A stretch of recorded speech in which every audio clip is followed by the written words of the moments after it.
జగదేక వీరుడు అతిలోక సుందరి మామూలు సినిమా కాదు. మరి దాని రిలీజ్ మామూలుగా ఎలా ఉంటుంది?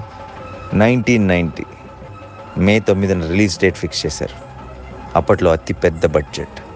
పాటలు ముందే రిలీజ్ అయ్యి సెన్సేషన్ క్రియేట్ చేశాయి. అన్నీ బాగున్నాయి అనుకుంటున్న టైం, సరిగ్గా అదే టైంకి అంటే 6వ తారీఖున తుఫాను వార్తలు మొదలు.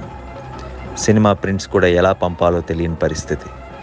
భారీ వర్షాల దెబ్బకి ఎక్కడ ట్రైన్స్ అక్కడ ఆగిపోయాయి. చెట్లు, కరెంట్ స్తంభాలు కూలిపోయి మొత్తం రాష్ట్రం అతలాకుతలం. ప్రింట్స్ పంపడం ఎలా? కానీ రిలీజ్ ఆగకూడదు. తుఫాన్ని ఎదిరించి చెప్పిన డేట్కి రిలీజ్ చేయాలని పట్టు.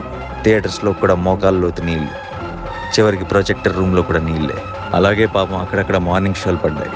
అన్ని అంచనాలున్న అంత భారీ సినిమా కళ్ళ ముందు భవిష్యత్ నీటి పాలైపోతుంది. చేసిన పబ్లిసిటీ అంతా వర్షాలకి మట్టి కొట్టిపోయింది. ఇక కూర్చొని బాధపడితే ప్రయోజనం లేదు. విజయవాడ వెళ్ళి జరగాల్సింది ప్లాన్ చేద్దామని అశ్విని దత్ గారు, రాఘవేంద్ర గారు విజయవాడ వెళ్ళారు. 11వ తారీఖున విజయవాడ వెళ్ళగానే ముందు రాఘవేంద్రరావు గారిని మనోరమ హోటల్లో దించి దత్ గారు తన ఇంటికి వెళ్ళారు. ఇంట్లో కరెంట్ లేదు.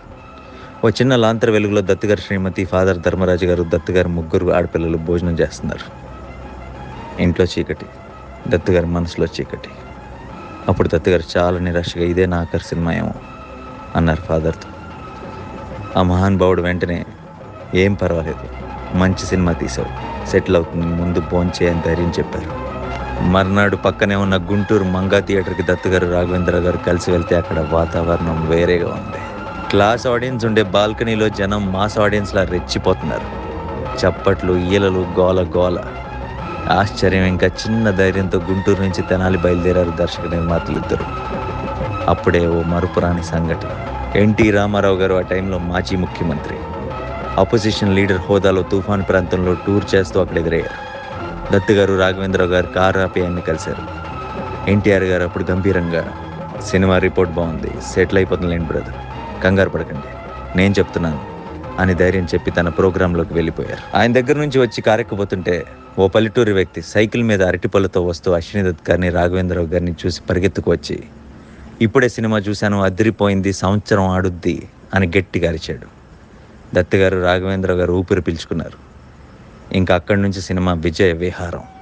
నాన్ స్టాప్గా ఊరూరా వాడవాడలా చెలరేగిపోయింది. తుఫాను, వర్షం, అబీభత్సం ఏవీ జగదేక వీరుడు అతిలోక సుందరిని ఆపలేకపోయాయి. ప్రతి షో హౌస్ఫుల్. పడవల్లో టౌన్కి వచ్చి మరి సినిమా చూశారు. ల్యాండ్ మార్కెట్స్ ఊరికే వస్తాయా? తెలుగు సినిమా చరిత్రలోనే జగదేక వీరుడు అతిలోక సుందరి అంటే ఓ తుఫాన్. 30 ఏళ్ళయింది. ఓ చిన్న డౌట్ మిగిలిపోయింది. ఉంగరం ఏమైంది? ఉంగరాన్ని మింగిన చాప ఏమైంది? అపూర్వమైన గంధర్వ గానమేదో నా మదిలో మొదలుగుచున్నది.